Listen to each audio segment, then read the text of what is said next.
Kanela në Feng Shui, si të tërheqësh pasuri dhe bollëk financiar dhe zgjidhje për barin që thahet.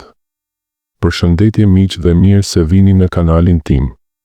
Sot do të flasim për një temë magjike dhe praktike që ka ndryshuar jetën e shumë njerëzve. Fuqia e kanelës në Feng Shui për të tërhequr pasuri, bollëk dhe energji pozitive. Kanela nuk është thjesht një erëz kuzhine, ajo është një simbol i lashtë i prosperitetit, ngrohtësisë dhe energjisë yang që aktivizon rrjedhën e paras në shtëpinë tuaj. Në traditat shpirtërore dhe Feng Shui, kanela ka qenë e çmuar më shumë se ari në disa periudha historike, sepse lidhet drejt për drejt me abundancën financiare dhe mbrojtjen nga energjia negative.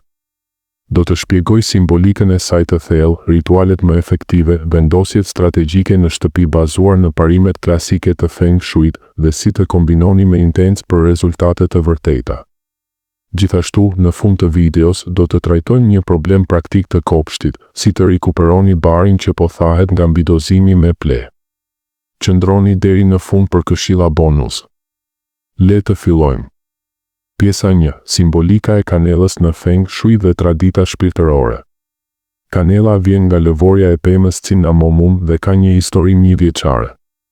Në Egjiptin e lashtë përdorej për balsamosje, në Kinë për mjekësi që nga 2700 para erës sonë dhe në tregtinë e erëzave ishte më e çmuar se ari. Kjo e bën atë simbol të pasurisë së vërtetë. Në Feng Shui, kanela përfaqëson elementin e zjarrit, energji të ngrohtë, aktive yang që shpërthen stagnimin dhe tërheqjen pozitive të prosperitetit. Aroma e saj pastron energjinë negative, largon bllokimet financiare dhe krijon një atmosferë të ngrohtë që tërheq mundësi. Shumë tradita folklorike e lidhin me mbrojtje, dashuri dhe sukses karriere. Në rituale moderne, si ai viral i fryrjes së pluhurit të kanelës në derën kryesore çdo të parën e muajit, thuhet, kur fryn kjo kanelë, prosperiteti do të hyjë këtu. Kur fryn kjo kanelë, bollku do të jetojë këtu për gjithmonë. Ky ritual bazohet në idenë se dera është goja e qit, porta ku hyn pasuria. Duke e bërë me intencë të fortë, vizualizoni paran që rrjedh drejt jush. Është i thjeshtë, por fuqia qëndron te besimi dhe përsëritja mujore. Pjesa 2. Vendosjet strategjike të kanelës në shtëpi. Tani le të kalojmë te pjesa kryesore, ku të vendosni kanelën për efekt maksimal. Në Feng Shui klasik, zona kryesore e pasurisë është cepi juglindor, Xun, sipas hartës Bagua, kur qëndroni te dera kryesore duke shikuar brenda, cepi i malti i largët. Këtu vendosni shkopin kanele të lidhur me shirit të kuq, numrat 3, 8 ose 9 janë me fat. Pranë hyrjes kryesore, fryni pluhur kanelen nga jashtë brenda çdo të parën e muajit për të ftuar bollët. Ose vendosni shkopin pranë derës për të filtruar energjinë hyrëse. Në dhomën e gjumit, vendosni shkopin në një jastëk ose pranë shtratit për fat të mirë dhe energji pozitive, por mos teproni që të mos prishni qetësinë. Pas derës së banjos, në disa tradita popullore, banjoja simbolizon rrjedhje të paras sepse uji shkarkohet. Vendosni shkopin pas derës për të parandaluar humbjen financiare. Mbani derën të mbyllur dhe banjon të pastër. Pranë kasafortës ose vendit të parave, për të nxitur rritjen e kursimeve dhe investimeve. Lidhni shkopin me shirit të kuq dhe vendosini afër. Në cepet e fshehura, për të riaktivizuar energjinë stagnante që bllokon pasurinë. Kontrolloni cepet e errëta dhe vendosni tas me shkopin kanele. Në kuzhinë, si element zjarri, kanela përforcon harmoninë familjare dhe rritjen. Vendosni në një tas me oriz, monej bol për pasuri të qëndrueshme ose pranë sobës për kuzhina të ngrohtë që simbolizon prosperitet.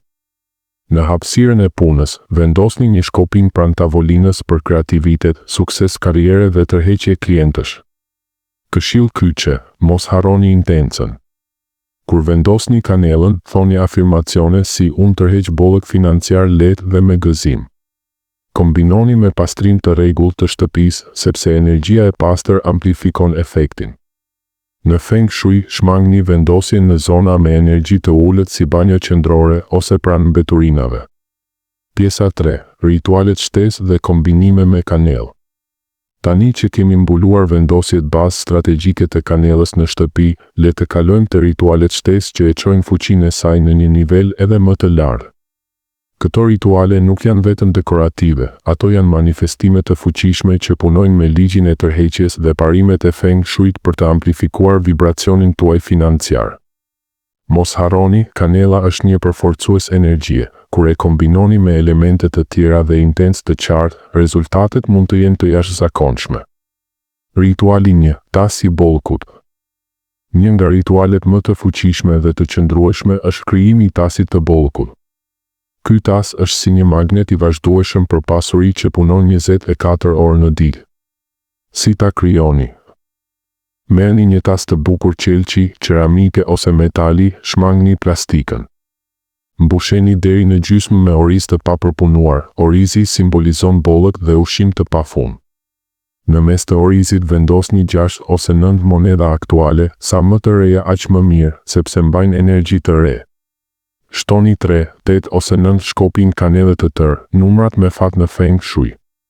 Për të përforcuar më tej, shtoni kristale si citrin, guri i pasurisë, pirite, ari i budallënjve ose aventurin jeshil. Mund të shtoni edhe gjethe dafine për manifestim të shpejt, një bilet lotarie të vjetër fituese ose një foto të qëllimit tuaj financiar. Vendoseni tasin në cepin juglindor të shtëpisë, zona e pasurisë ose në një vend të lartë ku nuk preket lehtë.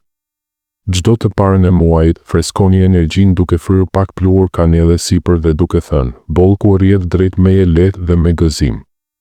Mos e zbrazni kur plotësisht, vetëm shtoni kur nevojitet. Rituali 2. Zjerje aromatike, energji e ngrohtë për shtëpinë.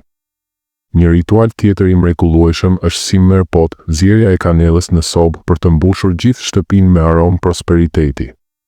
Merrni një tenxhere të vogël, mbusheni me ujë, shtoni 4-5 shkopin kanele, feta portokalli për gëzim dhe sukses, karafil për mbrojtje financiare dhe pak rozmarin për kujtesë të bollkut. Lëreni të ziejë në zjarr të ulët për orë të tëra. Aroma që përhapet është si një ftesë universale për energji pozitive dhe mundësi të reja. Bëjeni këtë ritual sidomos kur ndjeni të bllokuar financiarisht ose para një takimi të rëndësishëm pune. Ndërsa zjeni, vizualizoni shtëpinë tuaj të mbushur me dritë të artë dhe para që hyjnë nga çdo drejtim. Rituali 3. Kombinim me krip deti, pastrim i thellë dhe tërheqje e menjëhershme. Për një pastrim të shpejtë dhe të fuqishëm, kombinoni kanelën me krip deti të trashë. Merrni një tas të vogël, shtoni krip deti dhe sipër hidhni pluhur kanele. Vendoseni në qendër të shtëpisë për 24 orë për të thithur energjinë negative, pastaj hidheni jashtë, larg shtëpisë. Ky ritual largon bllokimet financiare të vjetra dhe hap rrugë për rrjedhje të re. Një variant, përzieni pluhur kanele me krip dhe spërkateni rreth pragut të derës kryesore për mbrojtje dhe tërheqje të klientëve ose mundësive.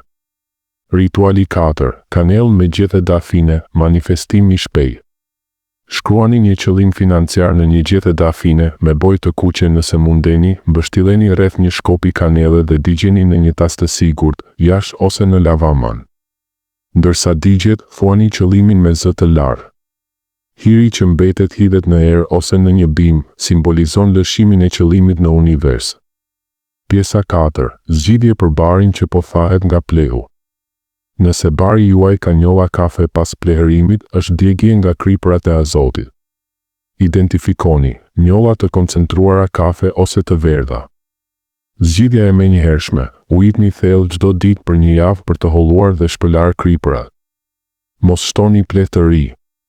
Afatgjat, ujitje e rregullt por jo e tepërt, pleherim i balancuar me lëshim të ngadaltë, kositje në lartësi të lartë dhe kontroll për dëmtues. Nëse dëmtimi është i rëndë, risillni në vjeshtë. Me kujdes, bari rikuperohet plotësisht. Përfundim. Faleminderit që ndoqët. Provoni këto këshilla me intencë pozitive dhe shikoni ndryshime. Nëse keni përvoja, komentoni poshtë. Abonohuni për më shumë këshilla Feng Shui dhe kujdes kopshtin. Bekim bollku për ju të gjithëve. Shihemi në videon tjetër.